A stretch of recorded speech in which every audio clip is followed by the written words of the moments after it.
disais en titre, la nouvelle édition de la semaine olympique et paralympique s'est ouverte aujourd'hui dans toute la France. L'objectif de cette opération est de promouvoir la pratique sportive chez les jeunes autour des valeurs sportives portées par l'olympisme et le paralympisme. Ce matin, les collégiens de Matoury ont ainsi découvert ce que représente la pratique de la boxe en situation de handicap. On va retrouver sur place Sébastien Laporte et Franck Fernandez. La Guyane est officiellement centre de préparation aux Jeux depuis octobre dernier. Et pour ce premier jour de la semaine olympique et paralympique, eh bien, c'est la boxe qui est mise à l'honneur ici à Matoury, au centre des arts martiaux, la maison des arts martiaux Lucie Decosse.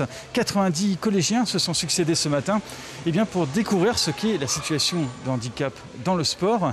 Ils ont été encadrés par de grands noms de la boxe, comme par exemple Jacques Chinon. Ils ont aussi eu l'exemple d'un boxeur semi-professionnel dont la mobilité est réduite depuis l'an dernier, un exemple qui les a manifestement marqués. Et nous avons avec nous Rémi Vectol. Rémi Vectol, champion de Muay Thai, champion du monde.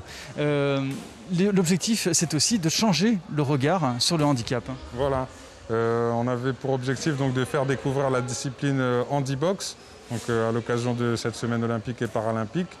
Et justement de sensibiliser les jeunes sur le handicap qui peut être là depuis la naissance ou survenir voilà, par des événements, divers événements.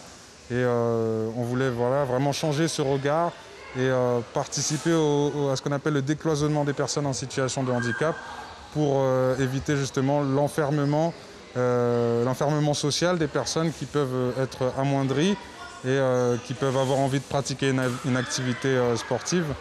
Bon, je vais revenir quand même sur le nom de handibox qui personnellement ne me plaît pas particulièrement parce qu'encore une fois on met les personnes en situation de handicap à part. Mais voilà, on essaie de travailler dans ce sens-là, à ouvrir les esprits et vraiment à faire en sorte que les personnes qui ne puissent pas faire comme les autres soient acceptées comme telles et que les séances de sport soient adaptées pour ces personnes-là, sans forcément que le professionnel qui en dispense soit plus que les autres. Non, c'est juste être humain, d'accepter les gens comme ils sont en fait. Merci Rémi Vectol. Donc, cette semaine olympique et paralympique va durer donc jusqu'à vendredi. Pour cette seconde édition, eh bien, 5 communes sont à l'honneur et 8 disciplines.